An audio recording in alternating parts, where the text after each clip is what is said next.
کہانی ہے ایک چھوٹے یوروگوائن چارٹر پلین 571 کی، جن میں ٹوٹل 45 لوگ بیٹھے تھے۔ ان 45 لوگوں میں 5 لوگ چارٹر پلین کے پائلٹس اور ٹیم ممبر تھے۔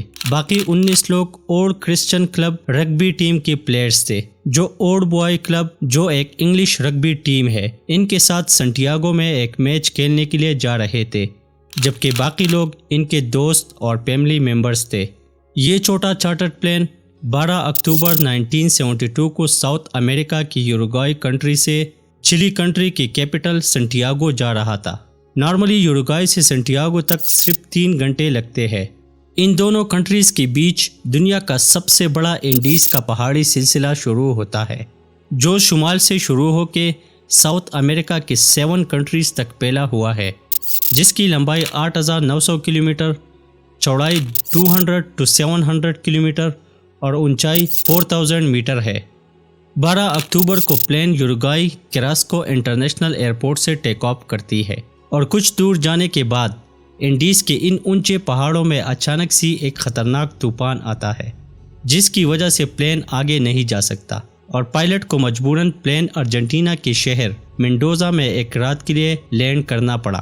اگلے دن فرائیڈے 13 اکتوبر کو صبح کی خراب موسم کی وجہ سے پائلٹ نے دوپہر 2:18 پر دوبارہ مینڈوزا سے ٹیک آف کیا۔ 3 منٹ کے بعد یعنی 2:21 پر پائلٹ پلین کو سنٹیاگو ایئرپورٹ کی طرف ڈیسینڈ کرتا ہے۔ پلین سنٹیاگو کے بہت قریب تھا، لیکن ابھی بھی وہ انڈیز کے پہاڑوں کے اوپر پرواز کر رہا تھا کہ تبھی اچانک سے پلین گہرے بادلوں کے بیچ چلا گیا، اور ہر طرف بادل ہی بادل، سامنے کچھ بھی نظر نہیں آ رہا تھا۔ تبھی اسی ٹائم پلین کا الارم بجنے لگا، اور رگبی ٹیم والے سارے اس الارم کا مذاق اڑاتے ہیں۔ ان میں کچھ کھلاڑی پلین کی کھڑکی میں باہر دیکھتے ہیں کہ پلین آہستہ آہستہ بادلوں سے نکل رہا ہے، مگر ساتھ ساتھ وہ پہاڑوں کے بہت قریب سے گزر رہا تھا۔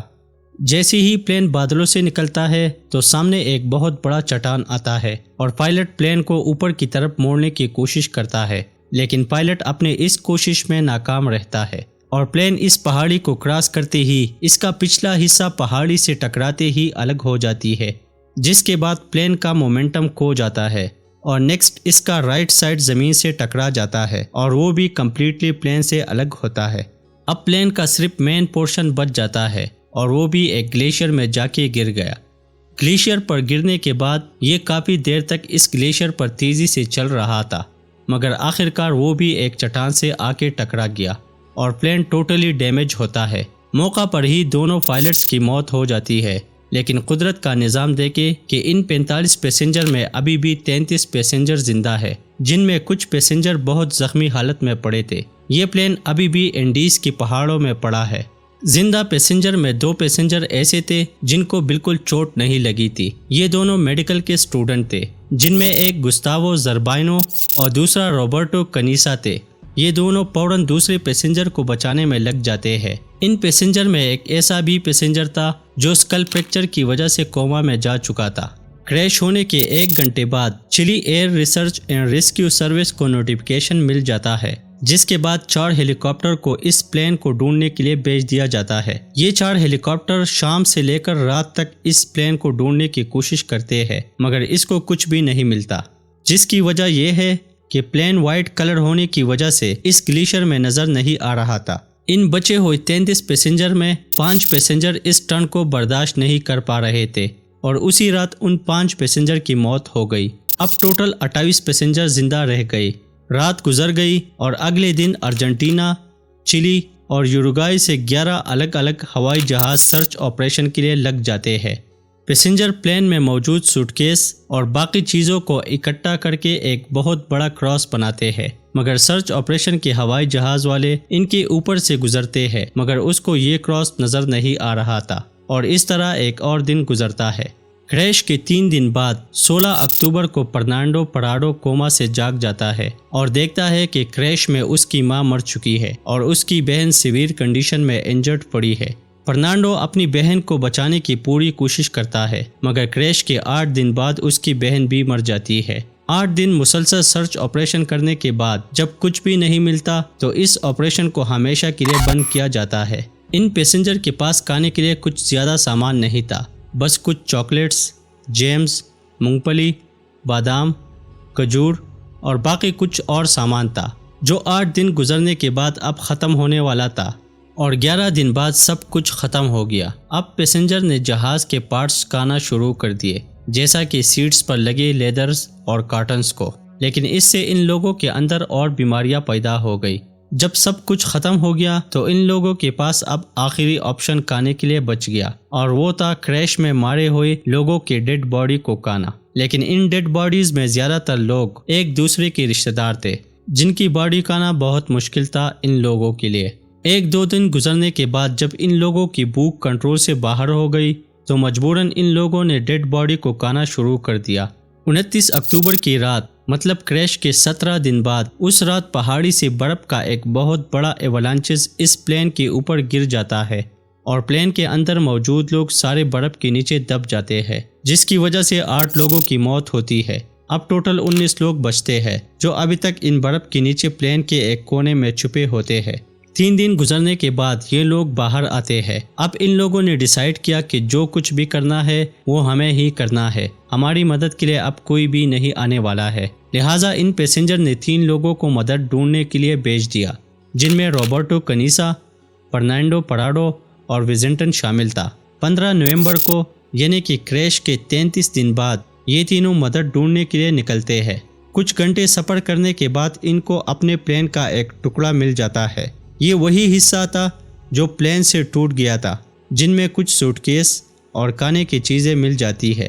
11 دسمبر، یعنی کہ کریش کے 59 ڈیز بعد، دوبارہ ایک بہت بڑا ایولانچس پلین کے اوپر گرتا ہے، جن میں 3 اور لوگ مارے جاتے ہیں۔ اب صرف 16 لوگ بچتے ہیں۔ یہ 3 لوگ اب ویسٹ کی طرف جا رہے تھے، لیکن زیادہ ٹھنڈ کی وجہ سے یہ لوگ رات کو ٹھنڈ سے بچنے کے لیے ایک ساتھ سوتے تھے۔ ان تینوں کو لگ رہا تھا کہ کچھ کلومیٹر پیدل چل کے ہم چلی سٹی تک پہنچ پائیں گے، لیکن یہ لوگ ٹوٹلی غلط تھے۔ 3 دن سفر کرنے کے بعد وزنٹن نے ڈیسائیڈ کیا کہ ہمارے پاس کھانے کی چیزیں بہت کم ہے، اس لیے مجھے واپس کریش سائٹ پہ جانا ہوگا، اور صرف 2 لوگ، فرنانڈو پراڈو اور روبرٹو کنیسا ہی مدد ڈھونڈنے کے لیے آگے چلیں گے۔ 15 دسمبر کو وزنٹن واپس کریش سائٹ پر آتا ہے۔ پراڈو اور کنیسا آگے بڑھتے ہی ایک سے ایک پہاڑ کو کراس کرتے ہیں، مگر پہاڑ ہے جو ختم ہونے کا نام ہی نہیں لیتا۔ آخر کار پراڈو کو دور 2 پہاڑوں کی چوٹیاں نظر آتی ہے جہاں برف نہیں ہے۔ پراڈو اور کنیسا اسی ڈائریکشن میں اپنا سفر دوبارہ شروع کرنے لگتے ہیں، اور آخر کار کئی دن تک سفر کرنے کے بعد یہ دونوں ایک ویلی میں پہنچ جاتے ہیں، جہاں اس کو پانی کی ایک ندی مل جاتی ہے، اور ساتھ ساتھ کھیتوں میں کچھ جانور بھی نظر آتے ہیں۔ کچھ دور جا کے ایک بہت بڑی ندی راستے میں آتی ہے، جس کے اس پار گھوڑے پر 3 لوگ نظر آتے ہیں۔ پراڈو آواز لگانے کی کوشش کرتا ہے، مگر ندی میں پانی کی آواز اتنی تیز ہوتی ہے کہ وہ ان کے آواز کو نہیں سن پاتے۔ ان تینوں میں ایک بندہ پراڈو اور کنیسا کو دیکھتے ہیں اور اسپینش لینگویج میں بولتے ہیں ٹمارو، کہ ہم کل دوبارہ آئیں گے۔ پراڈو اور کنیسا کل تک کا انتظار کرتے ہیں، اور کل وہی بندہ دوبارہ واپس آیا اور اپنے ساتھ ایک پیپر اور پینسل بھی لایا۔ پیپر اور پینسل کو ایک دھاگے کے ساتھ باندھ کر پراڈو کی طرف پھینک دیتا ہے، جس پہ پراڈو اپنی سٹوری لکھ کے دوبارہ واپس اس شخص کی طرف پھینک دیتا ہے۔